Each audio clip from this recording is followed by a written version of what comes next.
नमस्कार गुरनाम में थोड़ा स्वागत है। खबरें की तफसीली करना देवेंद्र सिंह। जम्मू कश्मीर च प्रॉपर्टी टैक्स पर सियासत गरमाई गई है। इस आदेश की लई है विरोधी दलें च मता रोह दिखा जा करता है। उत्थे गै इस टैक्स की लागू नहीं करने का दावा करने वाली भारतीय जनता पार्टी भी विरोधी दलें के कन्नै कन्नै लोकें के निशाने पर आई गई है। इस पूरे मामले पर के गलाना है सियासी दलें के नेताएं के कन्नै कन्नै आम लोकें का, आओ दिखचै।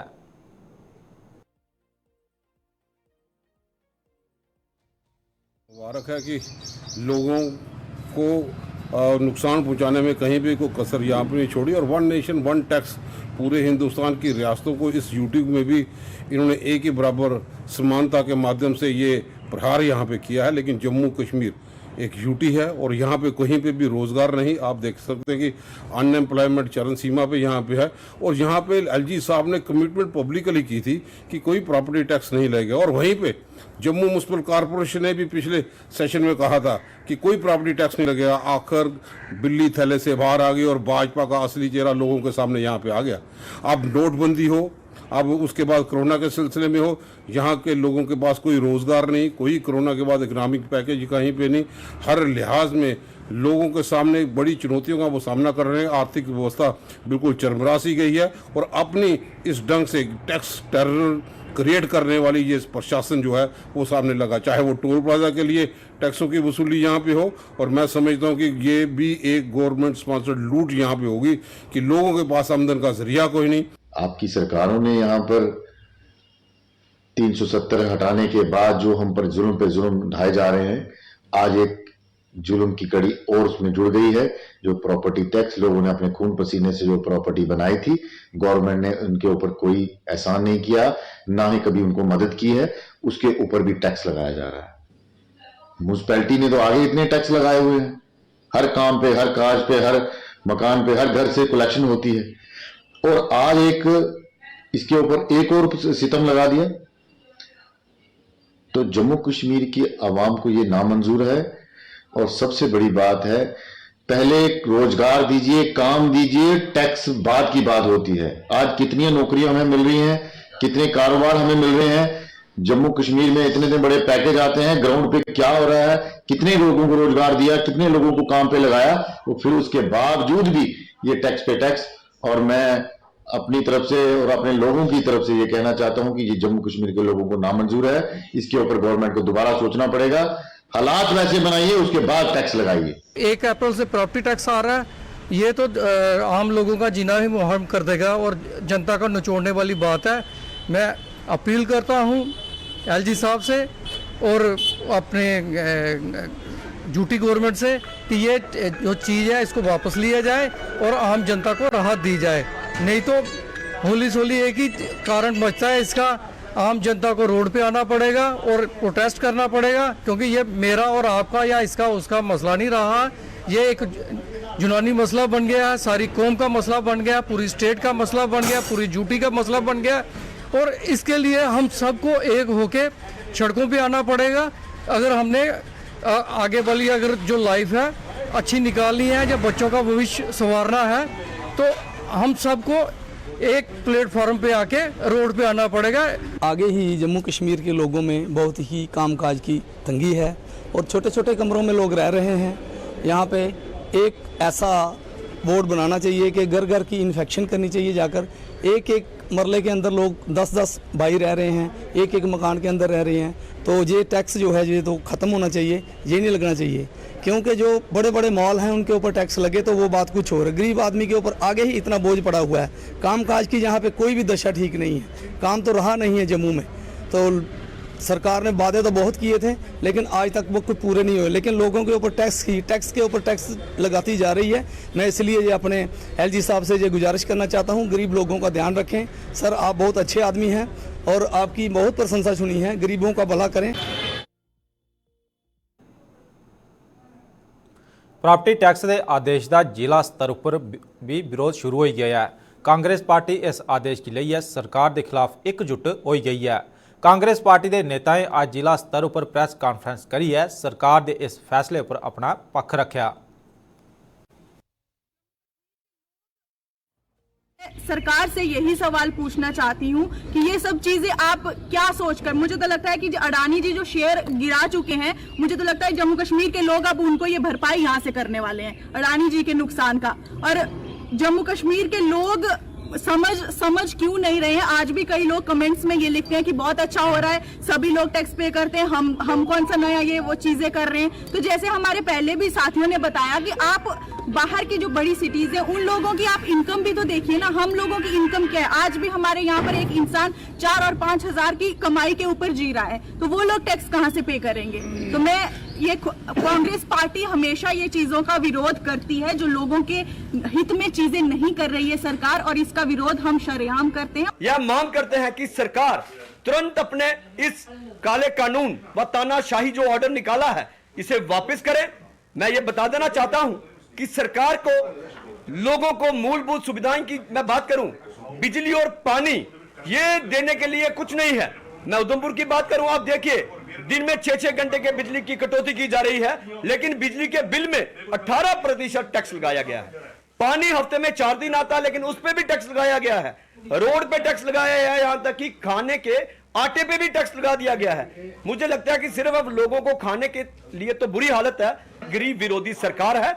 आज हम आज प्रेस वार्ता के माध्यम से सरकार से मांग करते हैं कि अपने इस तानाशाही ऑर्डर को वापिस करें, नहीं तो 1 अप्रैल से जो इन्होंने कहा है कि टैक्स वसूला जाएगा, 1 अप्रैल के बाद हम लगातार आम लोगों के साथ।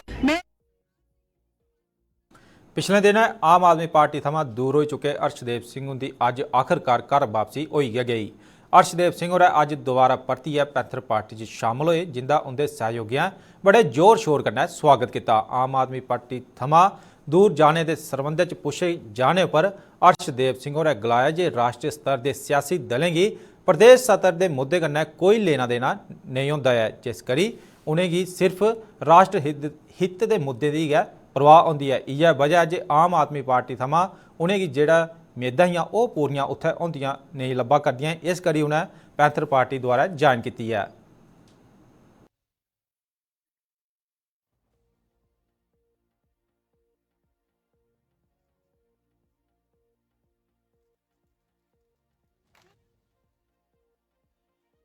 पार्टी जो है, जो नेशनल पार्टीज हैं, वो लोकल इश्यूज को उस सीरियसनेस के साथ नहीं लेती हैं। ये हमने तजर्बा कर लिया है, ये हमने अंदर जाकर भी देख लिया है। उनकी हमेशा प्रायोरिटीज कुछ और रहती है। लोगों का ये मानना था कि आप आइए, यहाँ एक इंडिपेंडेंट प्लेटफॉर्म के ऊपर खड़ा होकर आप अपनी बात कर सकते हैं, लोगों के दिल की बात कर सकते हैं। और सबसे बड़ी बात यह है कि हमें लोगों की बात करने के लिए किसी से परमिशन लेने की ज़रूरत नहीं है। इस प्लेटफॉर्म से जिन लोगों के पास कुछ नहीं है, उनके पास इल्ज़ाम होते हैं, तो वो लगाते रहे। जो पैंथर्स पार्टी ने किया है वो सबके सामने, जो हमने किया है वो सबके सामने है। और मैं दावे के साथ कह सकता हूँ कि जम्मू कश्मीर में जो हर्षदेव ने किया है, शायद किसी पॉलिटिशियन ने नहीं किया होगा।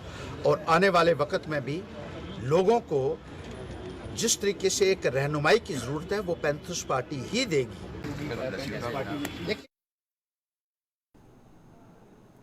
मानदेय च सिर्फ 11 रुपये ਵਧਾਏ जाने पर ਵੱਖ-ਵੱਖ सरकारी महकमे च सेवाएं दिया करते डेली वेजर च मता रोह है। डेली वेजर ने जम्मू कश्मीर प्रशासन के इस फैसले की सिरे शाह खारिज करते हुए अंदोलन की और तेज करने का फैसला किया है। जल शक्ति महकमे के डेली वेजरें का आरोप है जे प्रशासन उनकी त्राऊं खास मंगे की पूरा करने च नाकाम साबित हुआ है। इस करियै वो हूँ 72 घंटे की कम छोड़ हड़ताल पर जा कर देन। डेली वेजर अज प्रेस कॉन्फ्रेंस करियै ये जानकारी दी जे ये हड़ताल 16 मार्च शाह शुरू की जाग। उन्हें यह भी आरोप लाया कि प्रशासन उनकी मंगे की पूरा करने के तहत जिन्हें कमेटियों का गठन करा करता है वो सिर्फ एक दिखावा है। जितनी भी हमारी जेन्युइन डिमांडें थी, एलजी प्रशासन ने आज तक उनको पूरा नहीं किया। इसलिए हम 16 मार्च से 72 घंटे के लिए काम छोड़ हड़ताल पर जा रहे हैं।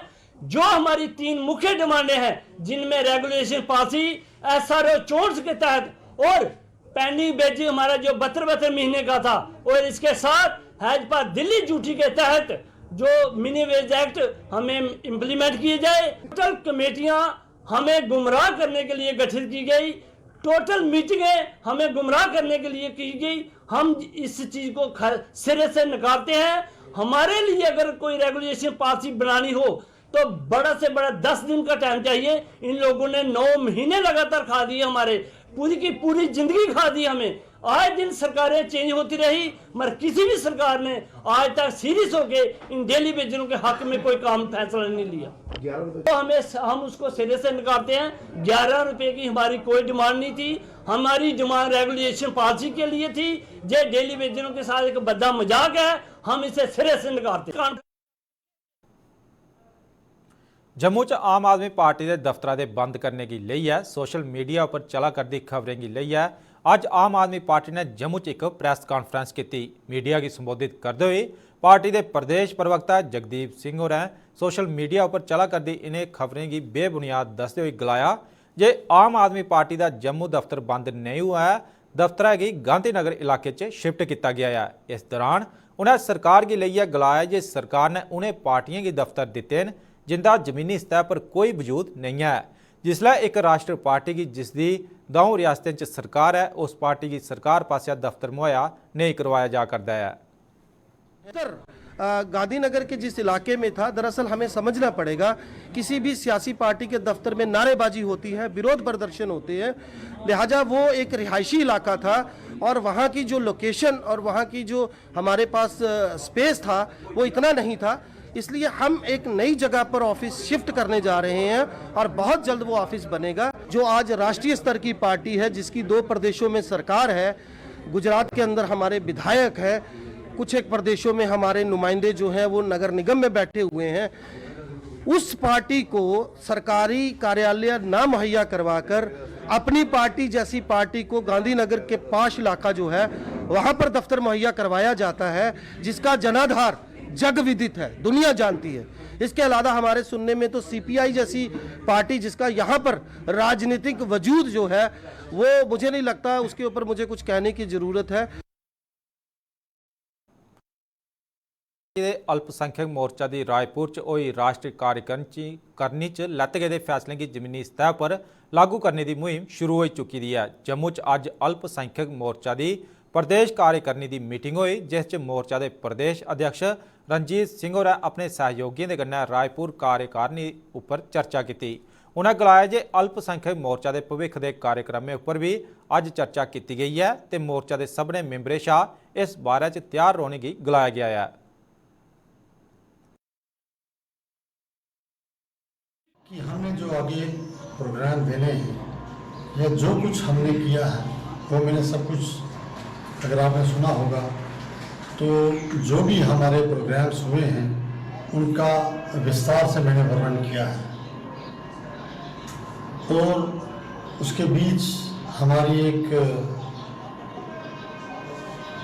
नेशनल एग्जीक्यूटिव मीट हुई थी, हम रायपुर में गए थे।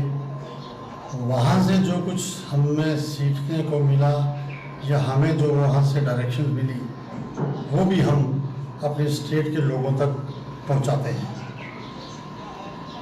तो उसके अलावा हमारे क्या प्रोग्राम्स हैं, आगे कैसे चलना है, अभी इलेक्शन आने वाली है, उससे पहले हमारी पंचायत की, हमारी सरपंच, पंच, कॉरपोरेशंस, डीडीसी, बीडीसी, वो भी इलेक्शंस आने वाली हैं। तो उनके बारे में भी हमने थोड़ा सा इनको ब्रीफ करना है कि कैसे चलना है।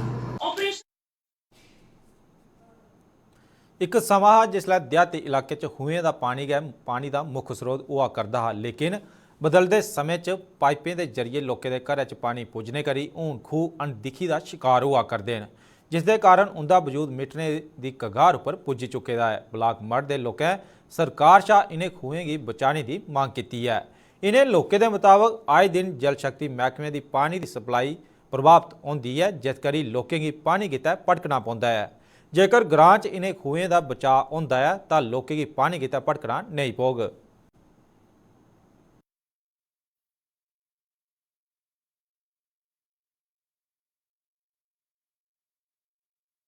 जितने भी हमारे कुएं होते थे हम इन्हीं कुओं का पानी पीते थे और वहाँ बड़ी देख रेख होती थी। बाकायदा वहाँ कोई पहरेदार भी रखे थे कि कहा ये कोई ऐसी चीज़ गंदी चीज़ न बीच में फेंक दे, और इन्हीं कुएं का पानी पीकर हम जवान हुए हैं।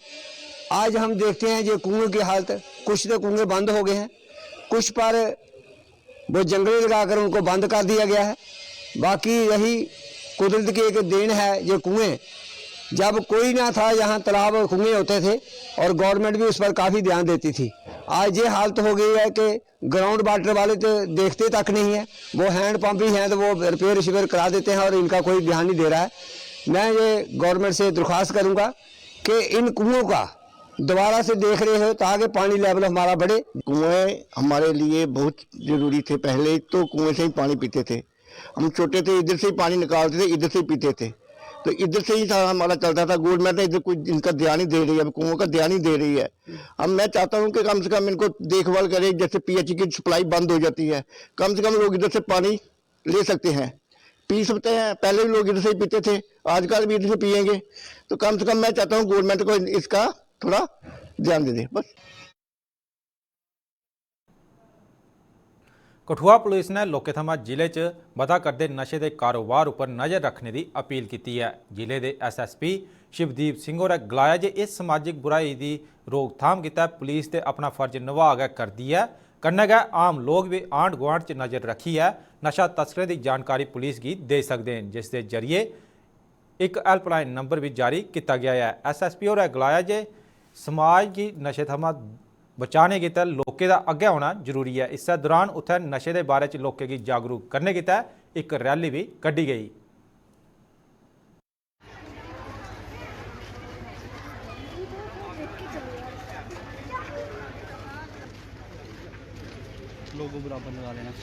नशा जो है वो एक बहुत बड़ी सामाजिक बुराई बन चुका है और ये समाज को तबाह कर देता है। और अगर आप ये समझते हैं कि ये नशा जो है ये हानि नहीं है, ये हमारे पड़ोस में नहीं पनपला है या हमारे घरों के आसपास नहीं है, ये तो दूसरे मोहल्ले में है, ये तो बाजार के उस कोने में है, तो वो ज़्यादा देर नहीं लगती है। क्योंकि नशा जो है वो तो इंसानों के थ्रू ही फैलता है। ये बुराई कोई आसमान हवा से तो नहीं आता है, तो ये तो इसका डायग्नोसिस तो सबसे आसान है, ठीक है ना। आपने तो जस्ट ये देखना है कि ये नशे वाले जो पैडलिंग कर रहे हैं, जो नशे का कारोबार करते हैं, ये कौन लोग हैं। तो इसी के सिलसिले में मैं कई बार कह चुका हूँ कि हमने हेल्पलाइन भी जारी कर दी है, तो उसमें बढ़ चढ़ कर लोग कोऑपरेट करें। और इनका जो पहले मैंने बोला हुआ है कि वो जो नंबर है वो हमने गोपनीय रखा है। सरकार पासेआ देहाती इलाके के लोगों की सड़क, बिजली ते पानी जनेही बुनियादी सहूलतां उपलब्ध करवाने के बड़े बड़े दावे किए जाते हैं, लेकिन सरकार दे इन्हें दावे की पोल खोला करते हैं जम्मू कश्मीर के जिला उधमपुर की पंचायत बडाली के लोग। इन्हें लोगों का आरोप है कि कई बारी सरकार की गुहार लाने के बाद भी उन्हें पुल नसीब नहीं हुआ, तो उन्हें आपू पैसे इकट्ठे करिए ग्रां च पुले का निर्माण किया। इन्हें लोगों के मुताबिक नाले पर पुल नहीं होने के करी उन्हें कई परेशानियों का सामना करना पौंदा है, तो कई बारी नाला पार करते हुए लोग हादसे का शिकार भी हो जाते हैं। लेकिन सरकार की अनदेखी के बाद उन्हें आपू इस नाले पर पुलों का निर्माण करने का फैसला किया। 7 दिन पहले एक एक्सीडेंट हुआ था, एक लड़की के नाले में गिर गई थी, दोनों टांगें फ्रैक्चर हो गई जी। और हमारे बच्चे जो पोते पाते, मेरे बच्चे छोटे और महल्ले के जाते हैं, स्कूल जाते हैं, उनका स्कूलों में पता कर लो आप कि महीने की कितनी हाजिरी होती है उनकी जी। जिस दिन बारिश होती बच्चे स्कूल नहीं जा सकते, हमारे बिल्कुल नहीं जाते, किसी के नहीं जाते, महल्ले के किसी के नहीं। और ऐसे भी हम पत्थरों से रख के जाते थे कि कोई गिर गया, किसी के जूते गिले हो गए, किसी की जुराब गिल्ली हो गई, उस दिन भी स्कूल उसका टेंशन, किसी के कपड़े गिले हो गए। 1-2 बार हादसा हुआ, बच्चों के बैग ही बह गए, बच्चे तो बच गए, पकड़ लिए, साथ बैग बह गया। तो वो इसलिए कि हमें जब ये लड़की के एक्सीडेंट हुआ तो दोनों टांगे फ्रैक्चर हो गए, तो हमने निर्णय लिया पूरे मोहल्ले वालों ने कि जो भी है 100 किसी ने 500 इकट्ठा कर करके ये पुल बनाया। लगभग कितने लागत से जो ये पुल? ये 2 लाख से ऊपर है जी। बड़ी खुश हैं, मतलब 20-30 साल के बाद हमें ये अपना रास्ता सही से मिला है। अभी 10-12 दिन की बात है कि यहाँ मतलब एक औरत स्लिप हो गई और गिर पड़ी। उसका 6 महीने का बच्चा इस टाइम खज्जल हो रहा है, उसकी दोनों टांगें फ्रैक्चर हैं, टूट गई हैं। मतलब आप बताओ कि जब वो पानी क्रॉस करते हुए उसकी टांगें टूट गई हैं तो उसके बच्चे का क्या होगा। हमें इतनी ज़्यादा परेशानी थी कि कोई कहने की बात नहीं। अजे दे डुगरनामे च बस इन्ना गै, दियो इजाजत, नमस्कार।